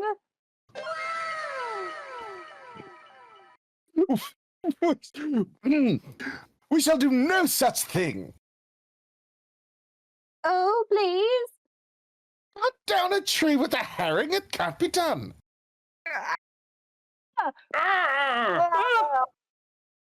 Don't say that word. What word? I cannot tell. Suffice to say, it is one of the words the Knights of Ni cannot hear. How can we not say the word if you won't tell us what it is? Oh! What is? Not is. We wouldn't get very far in life not saying is. Marie, it's Sir Robin! Enter Sir Robin with entourage. Packing it in and packing it up and pissing about, yes. Bravely he is, throwing in the sponge. Oh, Robin. My liege, it's good to see you. Ah! He said the word. Surely you have not given up your quest for the Holy Grail. He is sneaking away and buggering up. Shut up. No, far from it. He said the word again. I was looking for it. Here in this forest. No, it is far from this. Stop saying the word. Oh, stop it! We said it again. Patsy? Exeunt Arthur and his knights. Oh, wait. I said it. I said it. No. I said it again. That's 3 times. Oh. Cut to constables covering the body of the famous historian and speaking with his wife. Scene 25. Sir Robin's minstrels are eaten. And so Arthur and Bedivere and Sir Robin set out on their search to find the enchanter of whom the old man had spoken in scene 24. Beyond the forest they met Lancelot and Galahad, and there was much rejoicing. Yay! The script said soft, not unenthused. In the frozen land of Narrator, they were forced to eat Robin's minstrels, and there was much rejoicing. Yay! Yay! Well, now that one wasn't as soft. You need to actually find the balance here. A year passed. Winter changed into spring. Spring changed into summer. Summer changed back to winter. And winter gave spring and summer a miss and went straight on into autumn. Until one day. Scene 26. Arthur and his knights meet the enchanter. The scene is a rocky countryside, presumably Scotland at this time, given that we're about to meet with an enchanter with an abominable Scottish accent. Arthur and his knights are making their way along the Highland Road. A thunderous boom is heard. The Knights of the Round Table halt. Not that kind of boom. It was like thunder, not like, gunfire. Anyways. Knights, forward! Cut to Tim atop an outcropping, throwing pyrotechnic spells at various rocky crags. The knights halt. Suddenly, Tim summons a ball of fire on the very spot he is standing. And he's gone. Guns haven't been invented yet.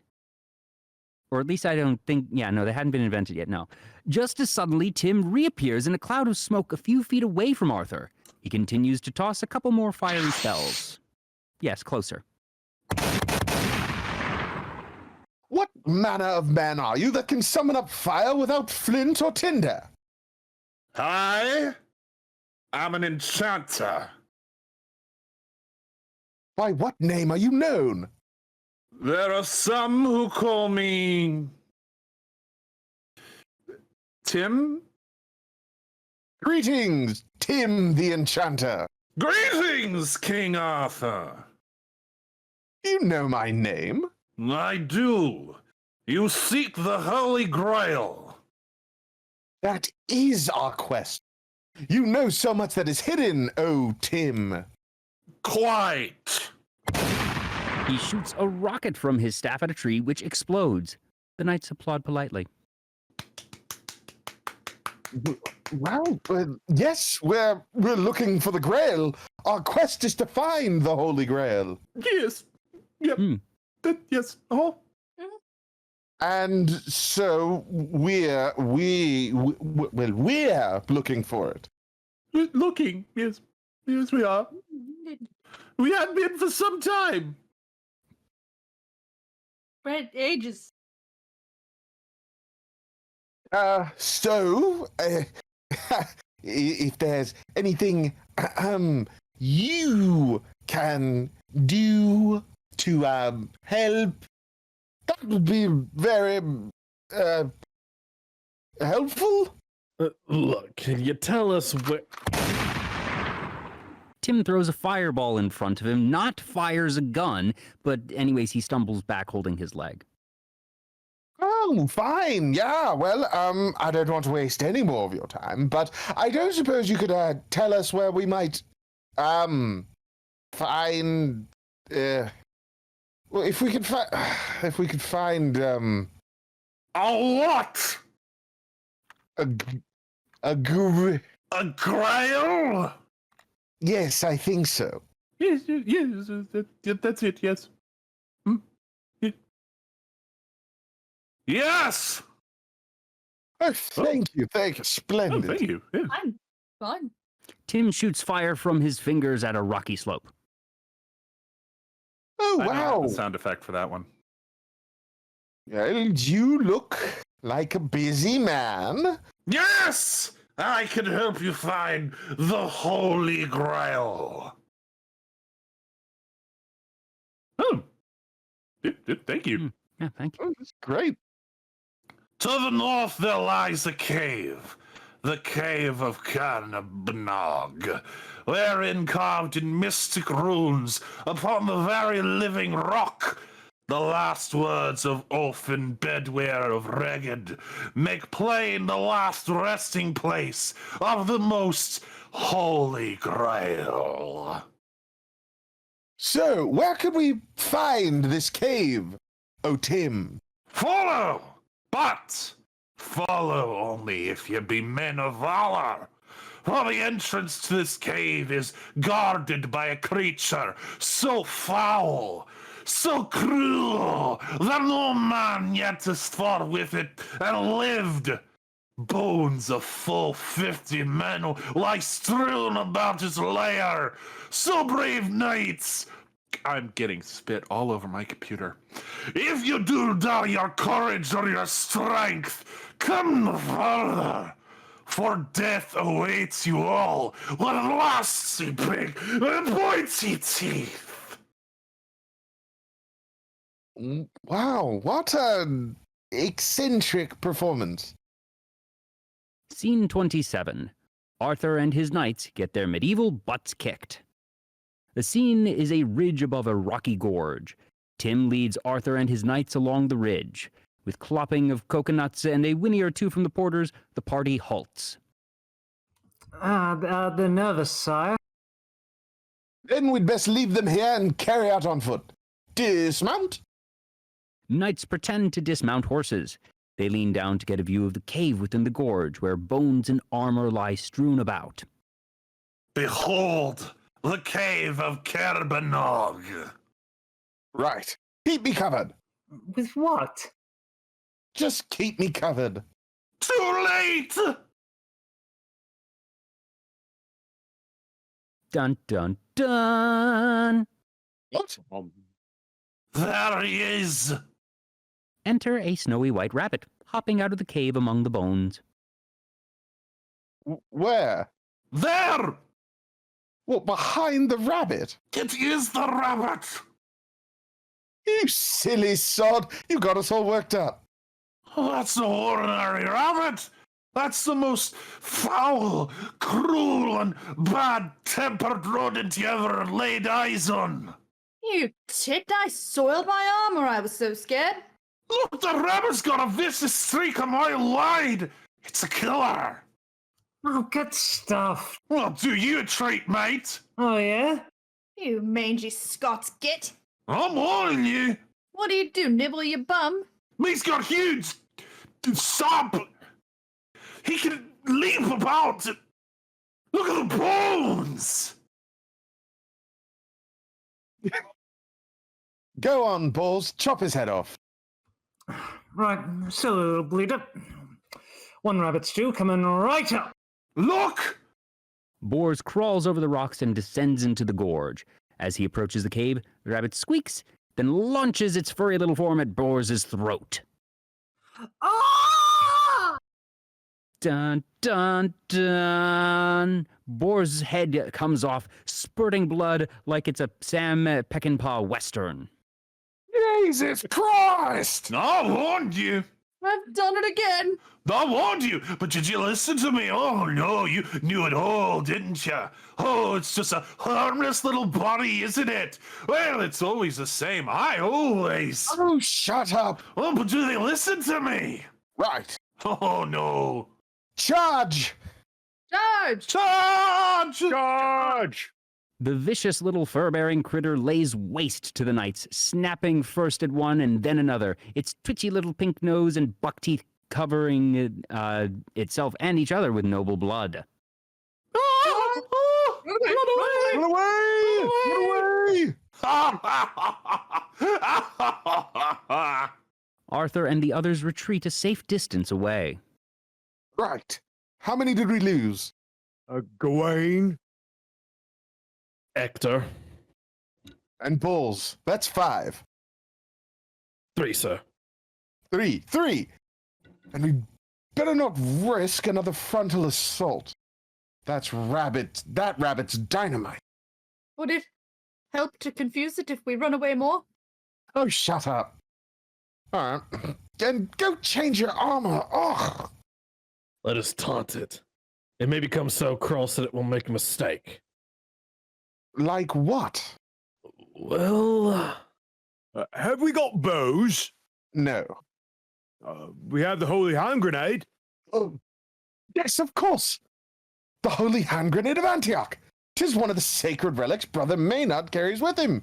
Brother Maynard, bring out the holy hand grenade. Cut to a clerical cart where monks stand. Via Jesu Domine, dona eis requiem.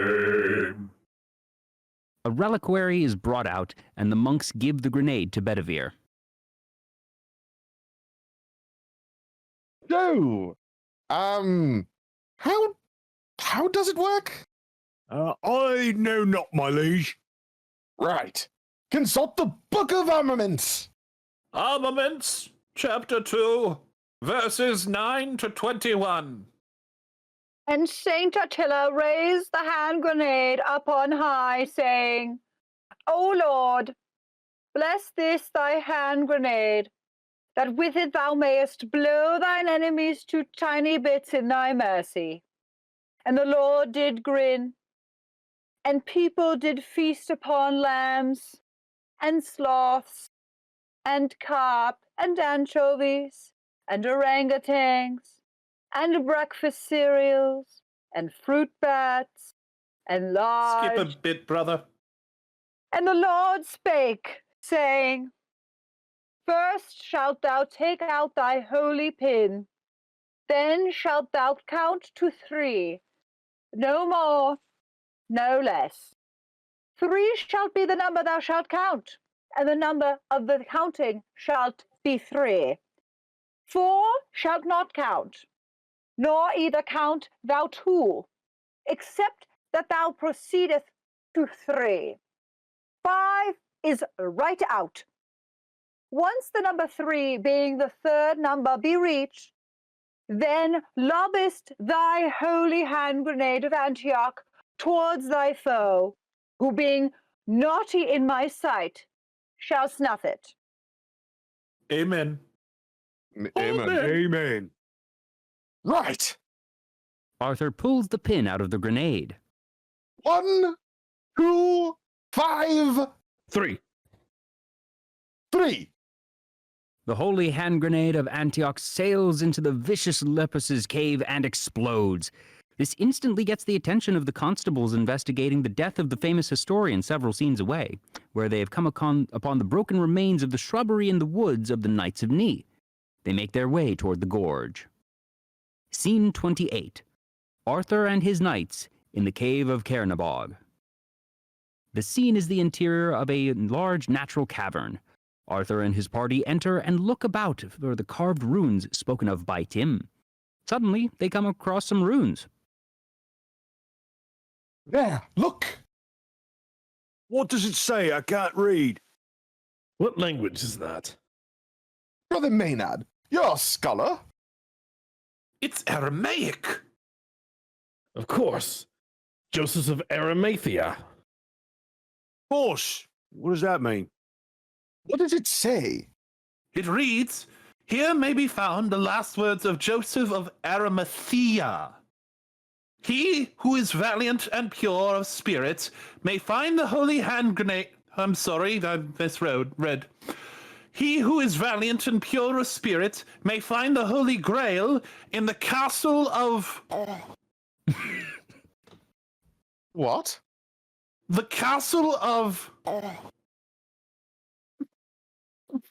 What is it? We must have died while carving it. Oh, come on! Well, that's what it says. Look, if he was dying, he wouldn't bother to carve out ah. He'd just say it. Well, that's what's carved into the rock. Perhaps he was dictating. Oh, shut up. Does it say anything else? No, just... Do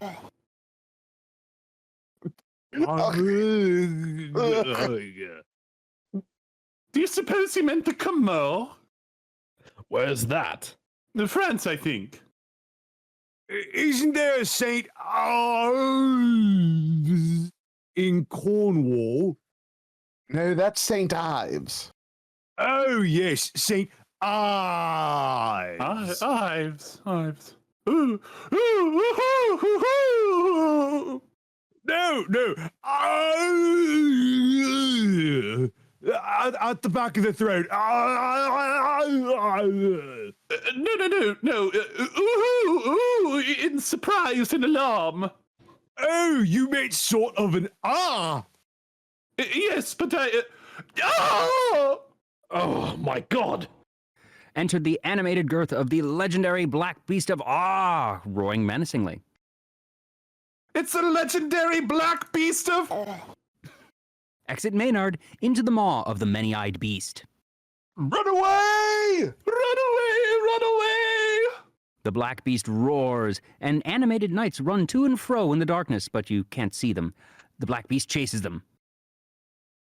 Run away! Run away! Keep running! Oh, don't stop. They go into a dark tunnel. The Black Beast roars.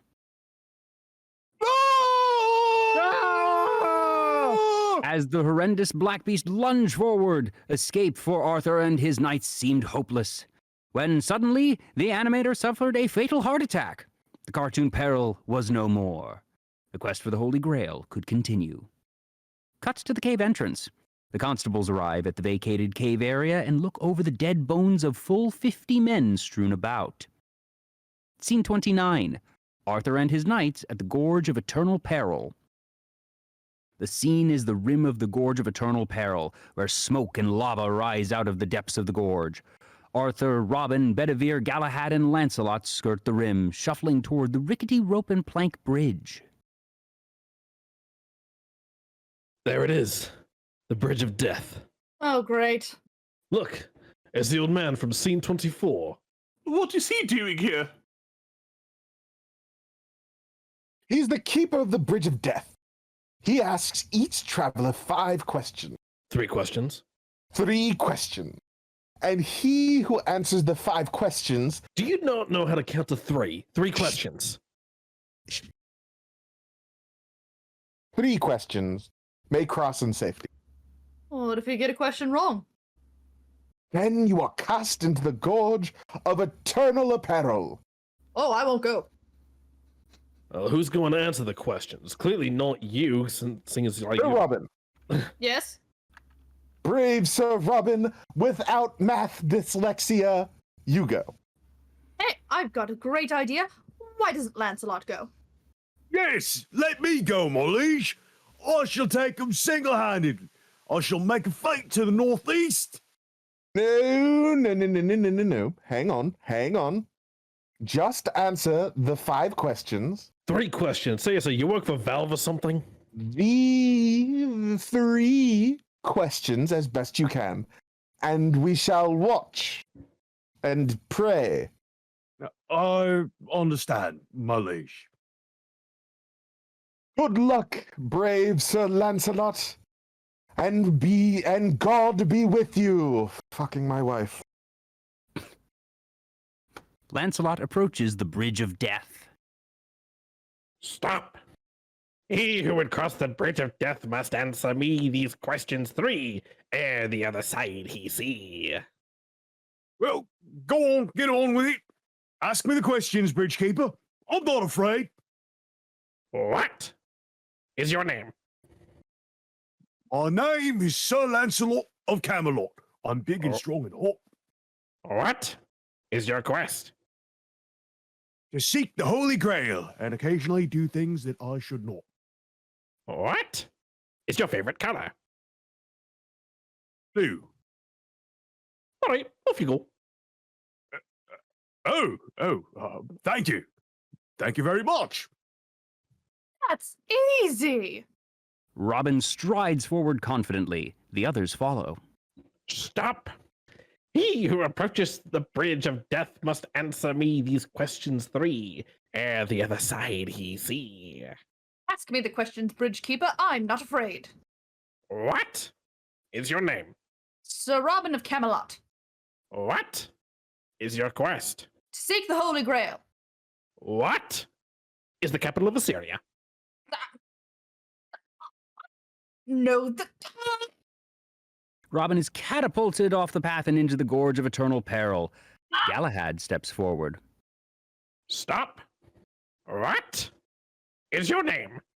Sir Galahad of Camelot. What is your quest?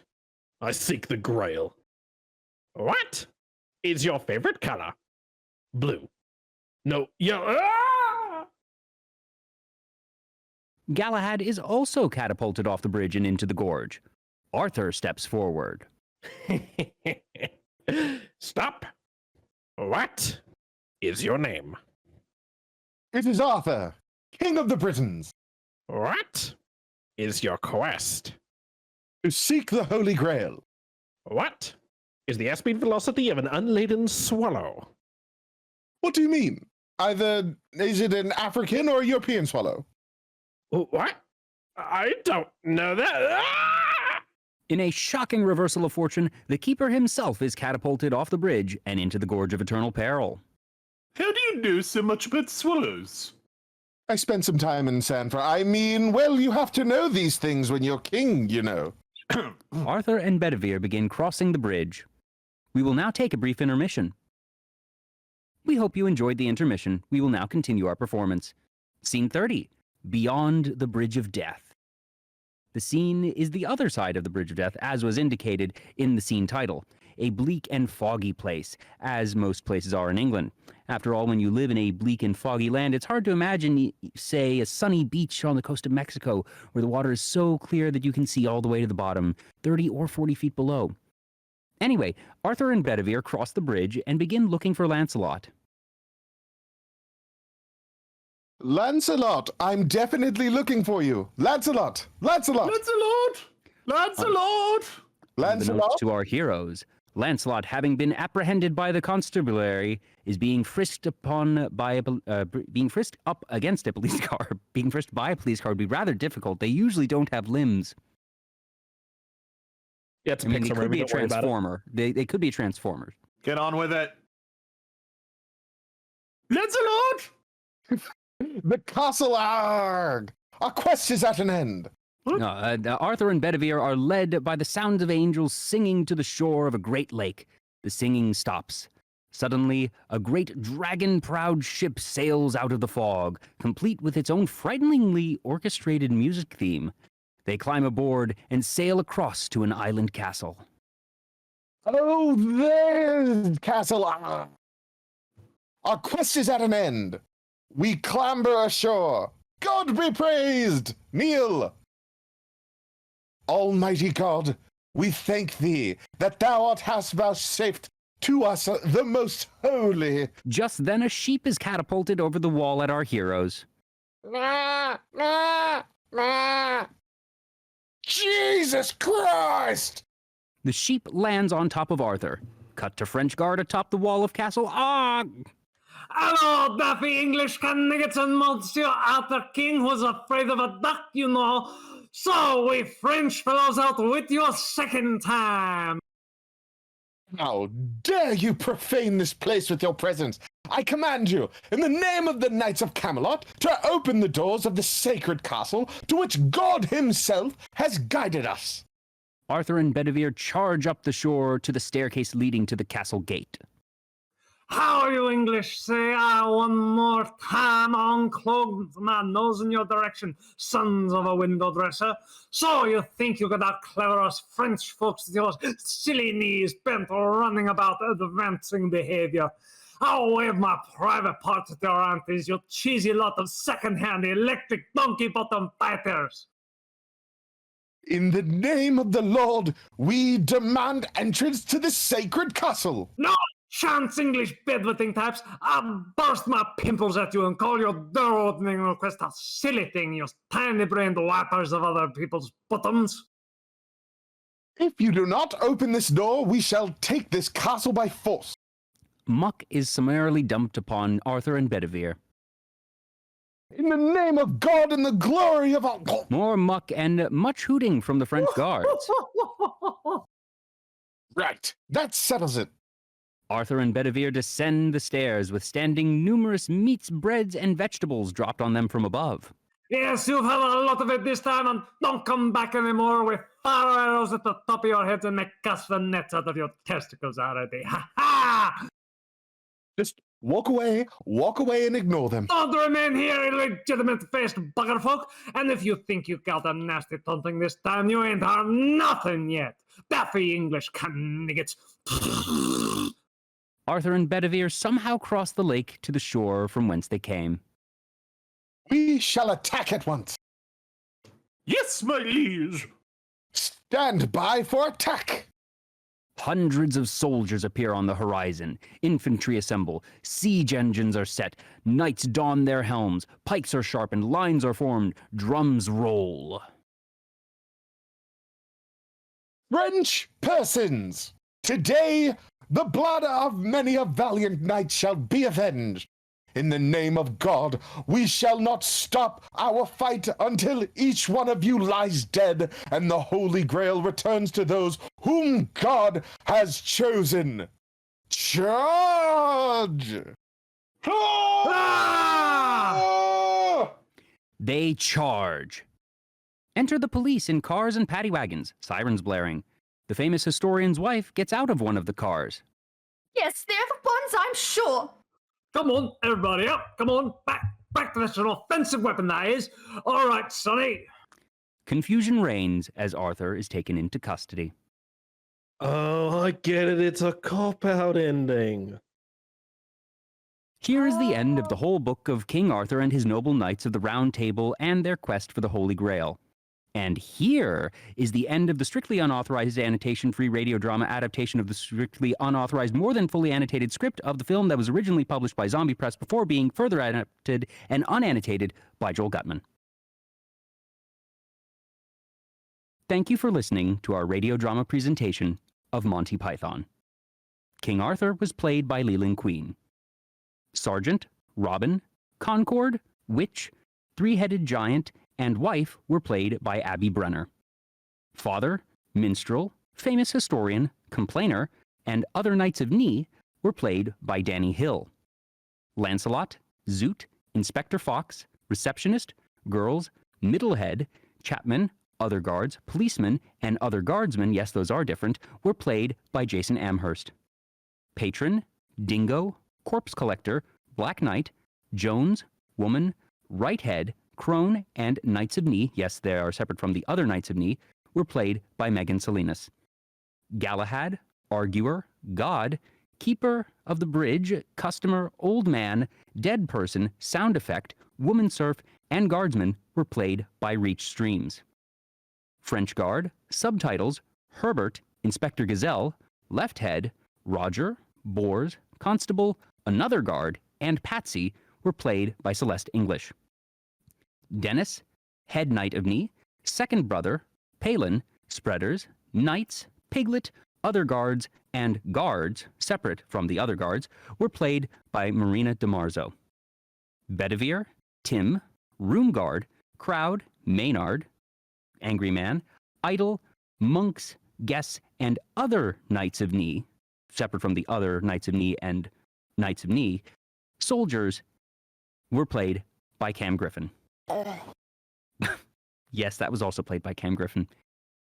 Narration and script adaptation were done by me, Joel Guttman. Audio engineering was provided by John H. Baker. We are pleased to announce that on Saturday, July 29th, we will be doing an all-new radio drama presentation of Dragon Ball Z abridged movies. The performance will begin at 4 p.m. Eastern Time. For more nerdy content, please follow Digital Era Entertainment here on Twitch, and you can listen to our past radio drama performances on Digital Era Entertainment's YouTube channel. Once again, thank you for tuning in, and we hope you'll join us again next time. Please remember to like, share, and subscribe, and follow us across social media for updates. Thanks for watching!